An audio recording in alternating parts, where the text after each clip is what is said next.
Hello friends, now we are going to discuss about condensation of superheated vapor।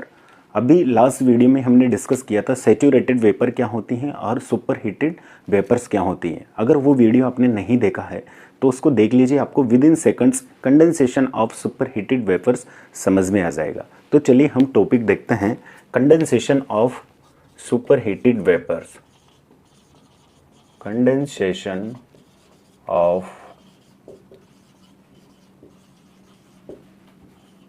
Superheated vapours.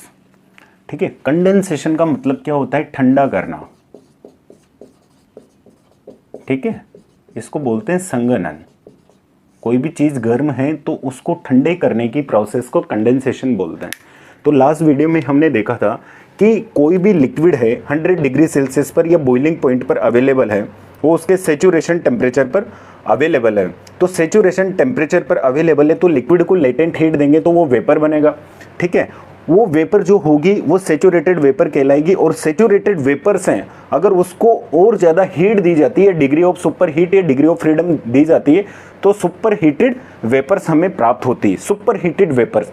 अब super heated vapours से वापस हमको अगर liquid पे आना है तो क्या करना पड़ेगा? डिग्री ऑफ फ्रीडम को हटाना पड़ेगा। इसकी किलो जूल में या जूल में कोई ना कोई क्वांटिटी होगी, उस हीट को हटाना पड़ेगा जिससे वेपर प्राप्त होगी।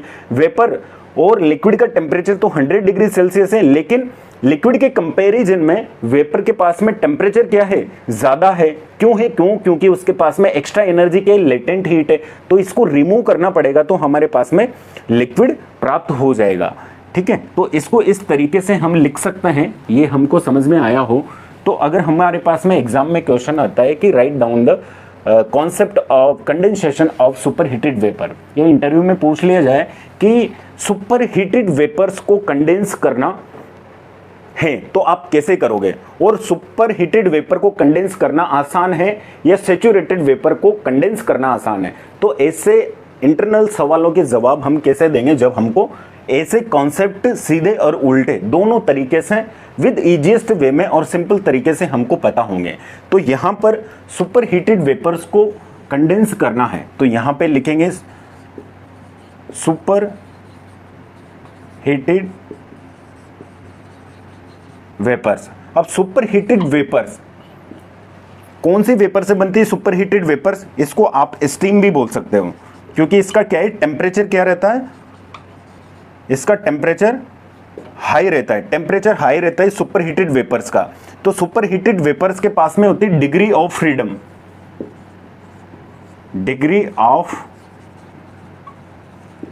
फ्रीडम, तो डिग्री ऑफ फ्रीडम को अगर हम माइनस कर दें तो हमारे पास जो प्राप्त होगी वो प्राप्त होगी सैचुरेटेड वेपर्स। ठीक है, तो सुपरहीटेड वेपर्स का टेम्परेचर मान लो 120 डिग्री सेल्सियस है। ठीक है, तो सैचुरेटेड वेपर का टेम्परेचर होगा 100 डिग्री सेल्सियस। ये बस एज्यूम किया है हमने। सुपरहीटेड वेपर्स में से डिग्री ऑफ फ्रीडम, या इसको एक और नाम बोला जाता है degree of superheat. Degree of superheat,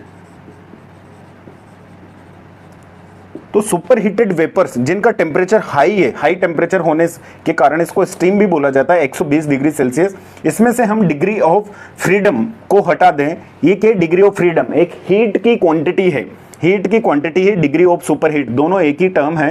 ये हीट की क्वांटिटी को हटा दें तो सैचुरेटेड वेपर हमारे पास में प्राप्त होगी। लेकिन अभी भी ये वेपर्स हैं, ये सैचुरेटेड वेपर्स क्यों हैं? क्योंकि इनके पास में क्या है? लेटेंट हीट है। और लेटेंट हीट को अगर हम माइनस कर दें, किसी भी सैचुरेटेड वेपर में से लेटेंट हीट को अगर माइनस कर दें तो हमारे पास में क्या प्राप्त होगा? सैचुरेटेड लिक्विड, जिसका टेम्परेचर भी क्या होगा? 100 डिग्री सेल्सियस। सैचुरेटेड वेपर को सैचुरेटेड वेपर क्यों कहा जाता है? क्योंकि ये किसी भी लिक्विड या सब्सटेंस के सैचुरेशन टेम्परेचर पर बनने वाली वेपर्स है, इसलिए इनको सैचुरेटेड वेपर्स बोला जाता है। सैचुरेटेड लिक्विड को सैचुरेटेड लिक्विड क्यों बोला जाता है? क्योंकि ये किसी भी सब्सटेंस के बॉइलिंग पॉइंट या सैचुरेशन टेम्परेचर पर होने वाला लिक्विड है, इसलिए उसको सैचुरेटेड लिक्विड बोला जाता है। तो हमारा एक concept condensation of super heated vapour.